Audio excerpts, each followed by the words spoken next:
Hello, everyone, and welcome back to Real Time, where we talk about the movies we like. And the ones we don't. I'm Tyler. And I'm Molly. Today's video will be a double feature of two Studio Ghibli movies, so because of that, apologies for not including any footage. We ran into problems in the past with trying to upload reviews of Ghibli movies. Just couldn't use any footage, even trailer footage. For some reason, they're pretty particular about people using their footage for review purposes, which is fair use, but whatever, I guess. Man, yeah, I don't know. Now, granted, other YouTubers have been able to do it, but I'm not going to deal with that. I'm just going to cut out the problem and just use stock footage of other stuff. So, whatever we end up using for the visuals is what we use. Yeah, guess so. Now, for our first movie, the story begins during the Second World War. Japanese author Akiyuki Nosaka was, he was put in charge of taking care of one of his siblings who, unfortunately, he didn't do a good job of doing it as per his own recollection of events. This, coupled with the fact that after he was found and put into a sort of a prison with other young Japanese boys who were displaced due to the war, some of whom died due to starvation, he was rescued from his circumstances by his well-off father, who was actually able to get him and, provide an actual living for him. What was this guy's name again? Akiyuki Nosaka. Okay.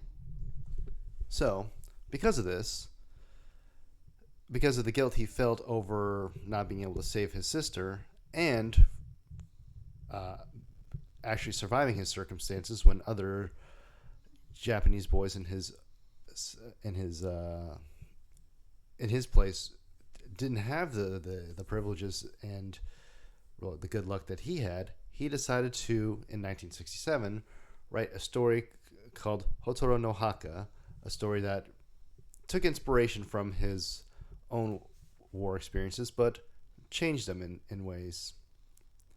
This would later be adapted by Studio Ghibli as Grave of the Fireflies. Yeah. Very somber material to take from. Like the main characters, Nosaka lived in Kobe when it was bombed by the U.S. forces, and he ended up having to survive on his own with his little sister. And like I said, she unfortunately didn't make it. And obviously he did, since he had to write the story. That goes without saying, but here we are. Yeah. You do tend to have to be alive to write a story about yourself. Typically, yes. Yeah.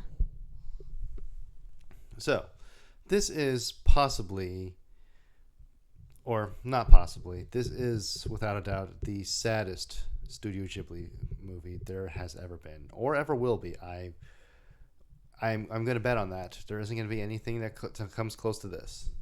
Yeah, you're probably right. This is it's pretty dark.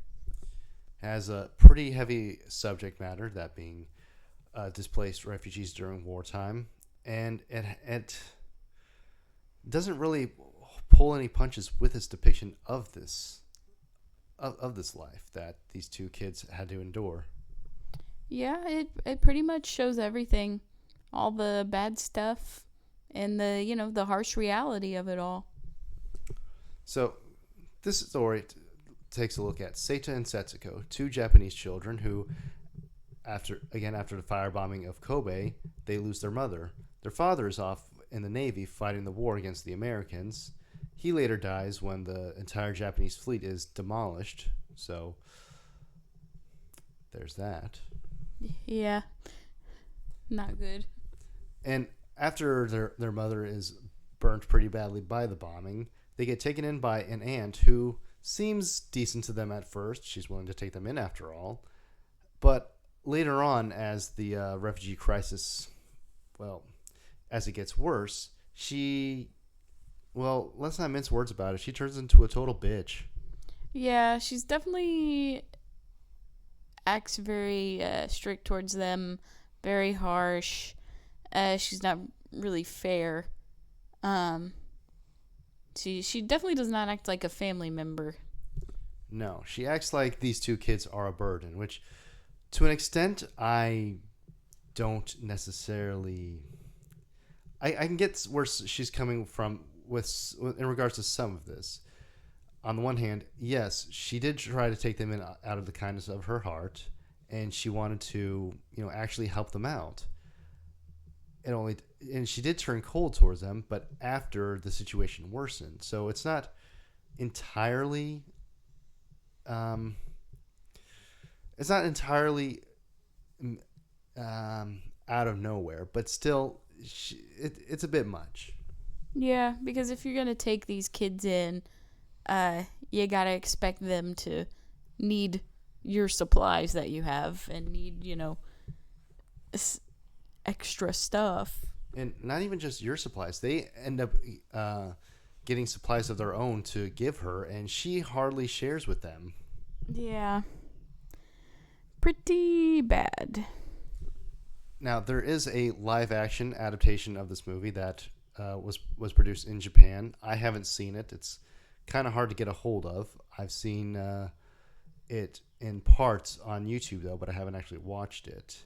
And from my understanding of the Wikipedia synopsis, the ant character is treated a bit more sympathetically in the live-action version. I didn't know it existed. Okay, so what are your general thoughts on Grave of the Fireflies? Sad. Yeah, that's if you had to sum it up in one word, that would definitely be it. Yeah, that's the one word I would use to describe this movie. Yeah, whenever you go in to watch this movie, you gotta know right away that you're not gonna have a good time. Yeah, spoiler alert, but then again, the movie doesn't really care too much since literally the first words are the main character saying that he died on a specific night. And the rest of the movie is the ghost of him and his sister watching their lives, go down the toilet. So we see Seta on his own, dying of starvation in a train station alongside other little boys. I say all on his own, but then I said he's alongside other boys. He's by himself, but Emotionally. with others. Yeah. He's alone, but there's people there. You know. They're all alone in their own little worlds of death. Yeah. But yeah, it's no surprise that they die because you know right away when the movie starts that these two characters are not making it out. Yeah, we see Seta all by himself. Setsuko is nowhere to be seen. So, pretty good chance that she's already dead. Yep. That's what you can assume, yeah. And right after Seta dies, another boy dies right next to him. And the guys cleaning up the train station of all these dying boys just says, "There goes another one." Yeah.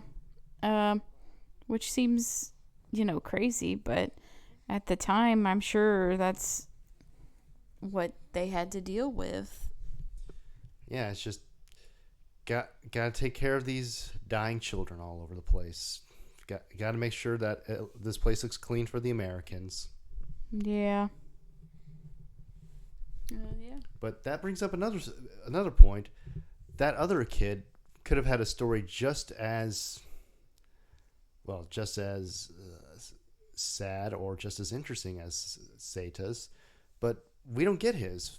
We only know about Setsuko's because he's the main character of the movie. But what about these other kids? What about any of them? They could have just as heartbreaking stories as him. Yeah, and they probably do. Okay, so this movie may have been from Ghibli, but it was not from Hayao Miyazaki. This movie was directed by Isao Takahata, one of the other main creative directors at Ghibli.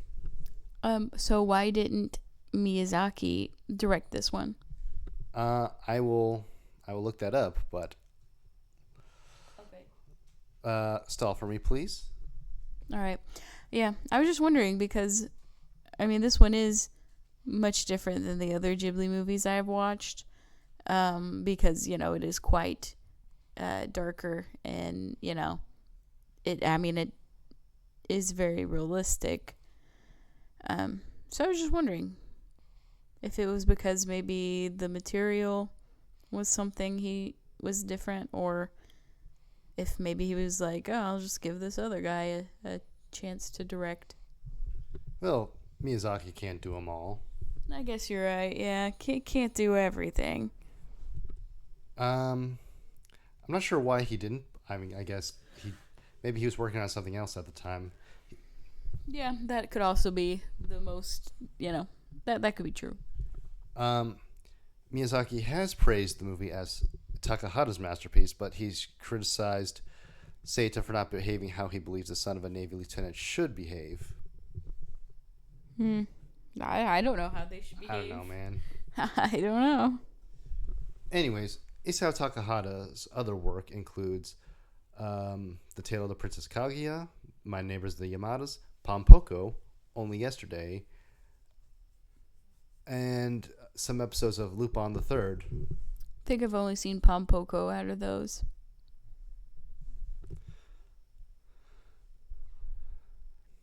Yeah, and it's kind of weird how this movie in particular gets sort of left out of Ghibli advertising, but I kind of understand it, though.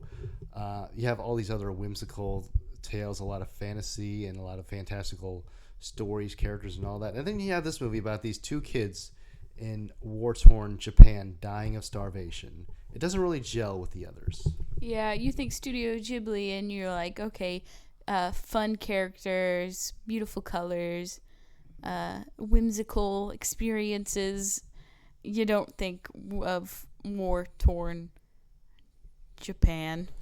Then again, Princess Mononoke is also advertised pretty well, and from what I've seen, it's definitely a lot more violent than Grave of the Fireflies. But the thing is, Princess Mononoke is also a fantasy movie. It's got all these spirits and woodland animals and stuff where you could tell that this is definitely not a real world story. Grave of the Fireflies, on the other hand, is a real world story.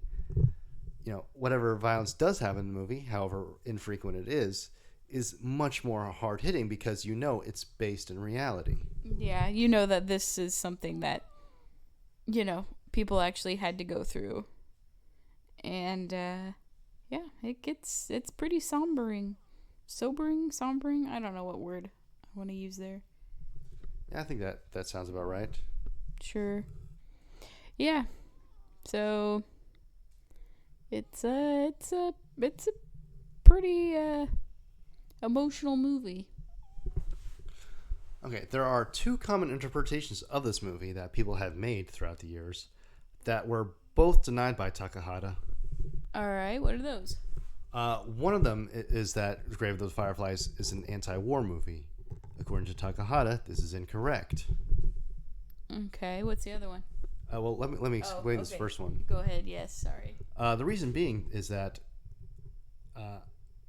Takahata himself was an anti-war activist, and he was worried that governments would use Seita and Setsuko's plight as propaganda to argue for going to war. Okay. Yeah. The other being that this movie is aimed at juvenile delinquents in 1980s Japan, with the message being, when your parents were your age, your parents went through this kind of hell, and this is how you repay them, and that kids should be grateful to their elders. Takahata hated this interpretation because he was an outspoken critic of Japanese social traditional demand for conformity. Okay. Yeah, I wasn't thinking of that one while watching this. Well, I feel like some parts of this movie is definitely more. It's going to be a lot of stuff that Japanese audiences will pick up more than us here in America. Yeah, that's pretty obvious. Like I've seen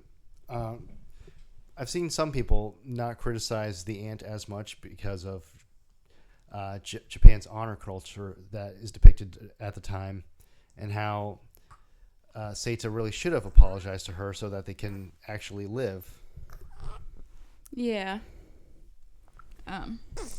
Yeah, because they could have maybe lived if they would have just put up with their crappy aunt. Yeah, they could have, but then again, on the other hand, it's not really. Like, she is the adult in this situation. She was the one who needed to, swallow her pride and take care of these kids, as annoying as she thought they could be. Yeah, you're right. And I feel like this. Oh no, I was about to give an interpretation of my own of this movie, but it would have flown a bit too close to the anti-war message that Takahata has denied that this movie is espousing. So just forget about it then. Well, has he said what it does mean or the interpretation you should take from it? Well, let's see.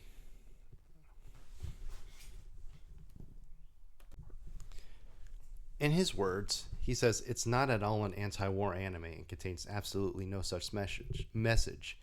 Instead, Takahata had intended to convey an image of the brother and sister living a failed life due to isolation from society, and invoke sympathy, particularly in people in their teens and 20s. Mm-hmm. Okay. Yeah. All right. Sure. Yeah, I can see that. Now, I've seen another fan theory saying that the ghosts of Seita and Setsuko are basically doomed to watch themselves go through life, make every mistake that they made in real life for all eternity. They're just watching their life and deaths on a loop for the rest of their unlife. Mm-hmm. I don't think so, given that at the end of the movie we see them overlooking a modern Japanese city. So they're just spirits going through, just watching life. Yeah, and aren't they on the train at the very end? At the beginning. Oh. Because the train, I thought at the end they got on, and that symbolized them, moving on. No, they got on the train at the beginning. Okay. But yes, it does represent them moving on, I think. Yeah. So, yeah, I think maybe they stuck around to, I don't know. But I think, yeah, they moved on in the movie. Yeah, I would hope so. So, do you have anything more to say on Grave of the Fireflies? I don't think so. It's just a very, you gotta be in the right mood to watch it, I guess, or you'll get too sad. Yeah. I think now, like, when I was just an older brother, this movie hit particularly hard for me, but now as a father, I think maybe a bit more so, too. Yeah, I see what you mean. I am not an older brother, but I am an older sister. Which I never had very young sibling. He was only 2 years younger than me, so. Yeah. So, to lead into our next movie, when showing Grave of the Fireflies, it was often paired with another Ghibli movie, My Neighbor Totoro. I hope a lot of the times they play Grave of the Fireflies first, because you will definitely need a palate cleanser after this. Oh my gosh. Yeah, you're going to need something a little bit more fun. For sure. Which is what we're going to be going into right now. All right, let's watch it. Let's lift our spirits. Yep, that was definitely a palate cleanser after Grave of the Fireflies. What do you think? Oh yeah, the vibes are much different. Very, very different. Yeah, so we just finished My Neighbor Totoro, and if I'm being completely honest, this was the second ever time I ever watched this movie. I have not watched it a lot. I think I maybe saw it when I was a kid. This might be my second time too. The last time I watched this was, I think, in kindergarten or first grade, so a good 22, 23-year difference. Yeah. Maybe even 24. I don't know, but it's been a long time. Is what I'm saying. I get it. So, we watched the dubbed versions of these movies because I am not reading subtitles. If that sounds a bit ignorant of me, so be it. Yeah. Which I don't. I like to crochet and watch movies at the same time. So, whenever I'm crocheting and watching a movie, it has to, I have to understand it without reading. Yeah, it would be nice if we could actually speak Japanese, but that's a problem for another day to handle, I think. Yep, I think you're right. I don't know Japanese. All right. This movie stars Dakota and Elle Fanning as Satsuki and Mei, two sisters who moved to the country with their dad, Professor Kusakabe, played by Tim Daly, to be closer to their mother, played by Lea Salonga. Yeah. And I mean, the plot's pretty much straightforward. Yeah, what you see is what you get. These two discover a giant mystical forest creature named Totoro, played by the always wonderful Frank Welker, who also does the noises for the cat bus in this movie too. Very nice. Yep. They're also accompanied by a nice old lady who they call Granny, played by Pat Carroll. And I'm just realizing that this movie has both Ursula and Pocahontas in this movie, so that's neat. Yes. Very interesting. But going back to the Fannings, I like how they play sisters, given that they are sisters. It lends to a lot more credibility with their roles. Yeah, so that's kind of nice. They can work off of each other, since they already have that sister bond. Now, like we said, the plot of this movie is pretty straightforward. It's them just vibing, going through life. It's a pretty slice of life anime movie, I think. Yeah, I think so. The stakes aren't too high. They're just discovering these new things about their new house. They find out that it's haunted, but it's okay. These are nice ghosts. Yeah, nice ghosts. And for a second, they're worried about their mother dying, but she's okay. She just had a cold. Yeah, which, causes, May to run away because she wants to go see her mom, and the older sister thinks she might be dying, and, As kids are known to overreact. Yeah. Hey, I'm known to overreact myself. Yes, me too. Yeah. This movie isn't. The story for it I feel like it's a bit lacking. Not to say that it's bad. It's just that there isn't a whole lot going on. That was like my thought whenever it ended. I was like, oh, that's it. There's no real big adventure. It's just kind of what you see is what you get. Yeah, this movie is more of a vibe thing where you just put it on and you just chill. You just hang out with these characters, and it's not always a bad idea to do that. Sometimes it can be pretty fun, and this is a case of that, I think. Yeah, it gives you a breath of I don't know. You kind of relax a little bit, I guess, with this movie. Now, Totoro himself doesn't actually appear in the movie too much. I think altogether he has around 3 or 4 scenes. Yeah, he doesn't really make too much of an appearance. However, he's become a lot bigger outside of this movie. He's practically become the mascot for Studio Ghibli as a whole, the way Pikachu is for Pokemon or Bugs Bunny is for Looney Tunes. Yeah, his face is on, the Studio Ghibli logo whenever that pops up on a movie. So, yeah, I'd say that's pretty much mascot material right there.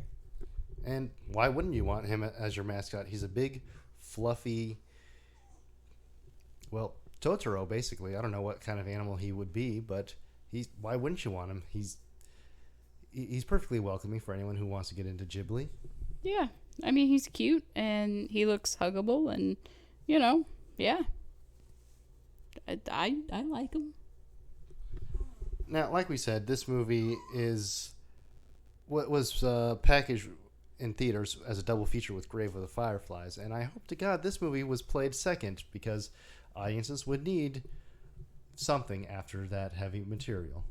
Yep, I agree. This one is much better watched after Grave of the Fireflies because, yeah, it gives your emotions a good rest. Sort of the original Barbenheimer, if you would.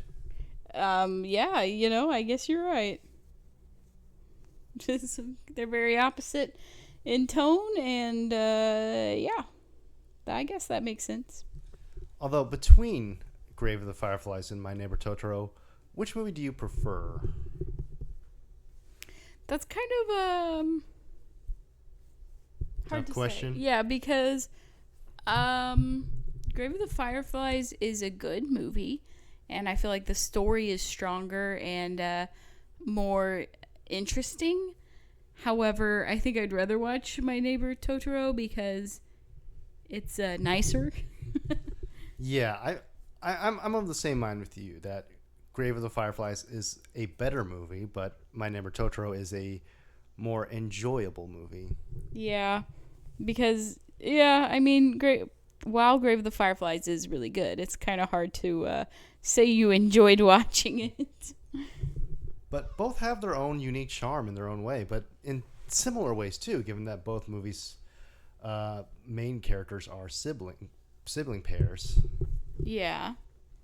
They're just in very different circumstances. Oh yeah, they have very different lives, which that's yeah. I do not. Yeah, I don't know what I'm saying. Okay. I don't think we have much more to say about My Neighbor Totoro, honestly. It's a fine enough movie. Go watch it if you haven't. You probably have, though. Unless you have anything more to say. No, I mean, I agree with you. It's like, I don't really have much to say because it was just so it was short and, I don't want to say I'm disappointed, but it just wasn't very, as whimsical, I guess is what I was expecting. I guess I was expecting more of an adventure, and, we don't really get that. You're expecting more of a Howl's Moving Castle or a Spirited Away sort of vibe? Yeah, I guess so. And, yeah, this isn't it. So maybe if I wasn't expecting that, I would not be I wouldn't have been disappointed. But I mean, you know what I'm trying to say. I hope. Yeah, I think I get you.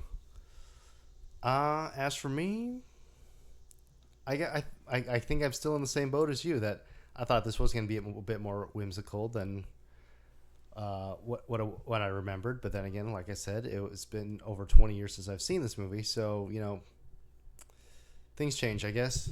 Yeah, I see why I didn't watch it as much as a kid because Spirited Away definitely captured my attention much more than this one, and I see why I chose that more than this one as a child.